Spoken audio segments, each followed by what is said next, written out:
हमारे डिसीजंस, हमारे फैसले, ये एक ऐसी एक्टिविटी है जो हम हर घड़ी हर पल किसी ना किसी रूप में लेते रहते हैं। कई बार हम फैसले लेते हैं एक्टिवली, लेकिन कई बार परोक्ष रूप में जाने अनजाने में भी हम फैसला ही ले रहे होते हैं। अभी भी अगर आप अपना कीमती समय निकाल के इस वीडियो को देख रहे हो ना, तो ये भी एक तरह से आपका एक फैसला ही है। जीवन में अगर आपके फैसले लगातार सही होते चले जाए ना, एक श्रृंखला में आपके फैसले सही होते चले जाएं, तो आप कहलाएंगे कामयाब, आप कहलाएंगे सुखी। लेकिन ठीक उसी समय पे अगर फैसले लगातार गलत होते चले जाएं, तो वो इंसान को संघर्ष में भी ढकेलते हैं और इंसान फेलियर भी कहलाता है। बहुत ज़रूरी है फैसलों का सही होना। लेकिन यहाँ पे एक बात है कि हमें कैसे पता चलेगा? हर समय पे इंसान जो है वो फैसला अपनी तरफ से तो सही ही लेता है, लेकिन ये कुदरत डिसाइड करती है या समय डिसाइड करता है कि वो फैसला उसके लिए सही था या नहीं था। कुदरत किसी भी फैसले को लेते हुए कुछ ना कुछ ओमेंस देती है, कुछ ना कुछ सिम्टम्स देती है, कुछ निशानियां देती है।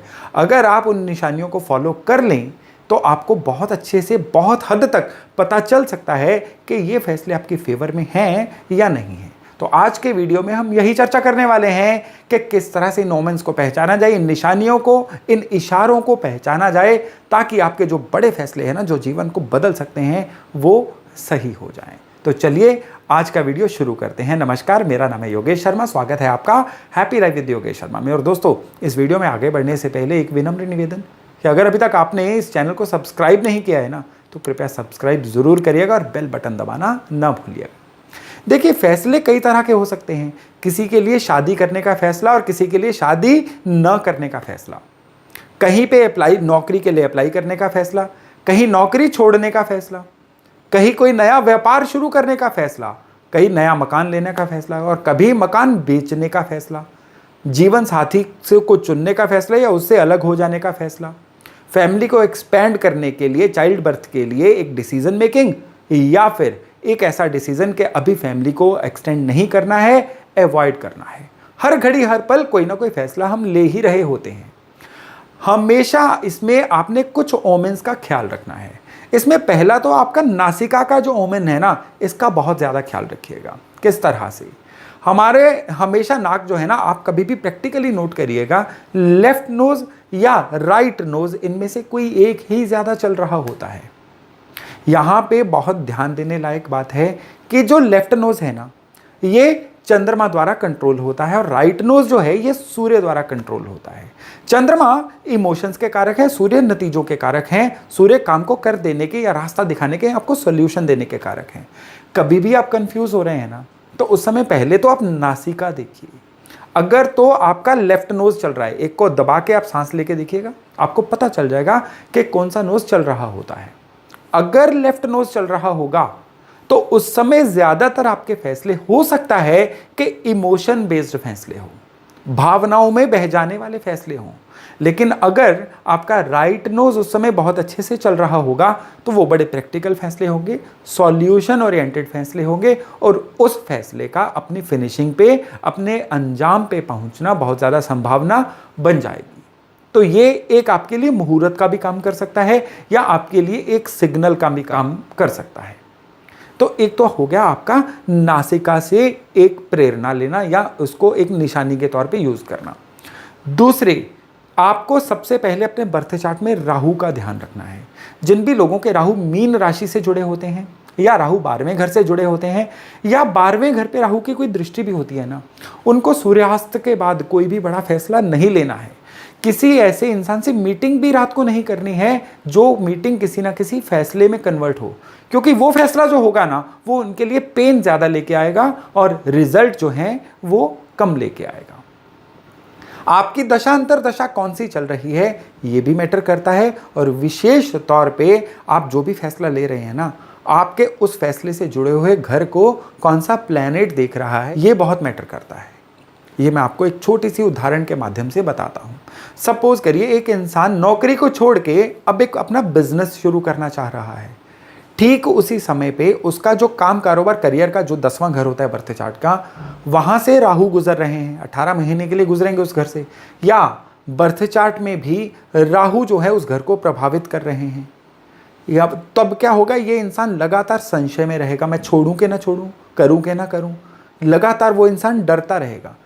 तब उस इंसान को चाहिए कि किसी मेंटोर, किसी गाइड को कांटेक्ट करे। पूरे इन्स एंड आउट उस इंसान को तब नहीं समझ आएंगे, तब उस इंसान की बुद्धि पे पर्दा आ जाएगा, वो सही फैसला नहीं ले पाएगा। तो राहु की जो पोजीशन है ना, आपको सही नतीजे पे पहुंचने में या सही नतीजे से दूर करने में बहुत ज़्यादा मैटर करती है। अब किसी इंसान की 7.5 चल रही है, तब तो शनि जो है हाइपर एक्टिव हो जाते हैं। वो इंसान जो है इस समय में किसी ना किसी तरह से अपने जीवन को बदल देने वाला फैसला ले रहा है। यानी जैसे कि शादी करना चाह रहा है, काम कारोबार नया लॉन्च कर रहा है, कोई बहुत बड़ी इन्वेस्टमेंट कर रहा है, या अपना मुल्क छोड़ के किसी दूसरे देश में सेटल होने का प्रोग्राम बना रहा है। तो इस केस में भी उसको सबसे पहले तो अपने बर्थ चार्ट में शनि की बहुत ज़्यादा केयर करनी है। क्यों? क्योंकि तब क्या होगा कि उस घड़ी, उस मुहूर्त में किया गया काम जो है ना, बहुत डिले में चला जाएगा। उम्र का एक कंसिडरेबल हिस्सा केवल सेटल होने में ही बीत जाएगा। तो इस तरह से आपका बर्थ चार्ट भी निशानियां दे रहा है। इस तरह से आपका जो जैसे नासिका के थ्रू आपके श्वास भी आपको एक निशानी दे रहे हैं कि ये काम आपको करना चाहिए या ना करना चाहिए। अब यहाँ पे देखिए, ओमेंस तो और कई तरह के बने हुए हैं, हम अभी ओमेंस में नहीं जाएंगे। अब आपको यहाँ पे एक और चीज़ का ध्यान रखना है, ये मैंने अपने पिछले वीडियो में भी कही थी कि आपको आपके जो अर्ली मॉर्निंग के सपने आते हैं ना, उनको डायरी पे नोट करना सुबह उठते ही शुरू कर दीजिए। आपको इससे क्या होगा, 1.5-2 महीने के भीतर ही एक पैटर्न का पता चलना शुरू हो जाएगा कि आज अगर आप कोई बड़ा डिसीजन लेने वाले थे तो सुबह का सपना आपसे क्या बातें करना चाह रहा है। दरअसल सपने के थ्रू आपके केतु आपसे बातें करते हैं, और जब ये बातें करते हैं ना, तो ये बातें कोई झुटला नहीं सकता है। तो आप अपना देखिए, आपका पैटर्न आप ही डिसाइड करेंगे। आप किसी एस्ट्रोलॉजर को जाके या किसी कंसल्टेंट को जाके रोज अपना सपना तो नहीं बताएंगे ना। एटलीस्ट उसको जो सपना आपको याद होता है ना, डायराइज करना शुरू कर दीजिए। आपको एक आइडिया हो जाएगा। अगर आपके किसी काम में फेलियर आना है तो आपको गिरने का सपना आ सकता है, सीढ़ियाँ तेजी से नीचे उतरने का सपना आ सकता है।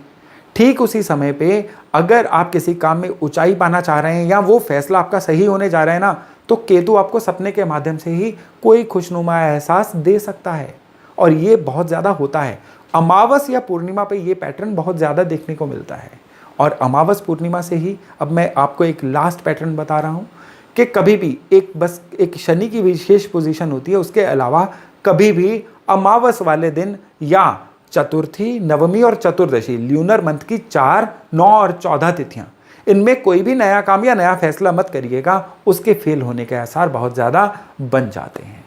तो दोस्तों, ये था मेरा एक छोटा सा एफर्ट आपको ये कन्वे करने का कि किस तरह से आप बहुत हद तक अपने फैसलों को खराब होने से बचा सकते हैं। तो आज का वीडियो यहीं तक था। बहुत जल्द मिल रहे हैं नए टॉपिक, नए विषय के साथ। अपना खूब ध्यान रखिएगा। नमस्ते।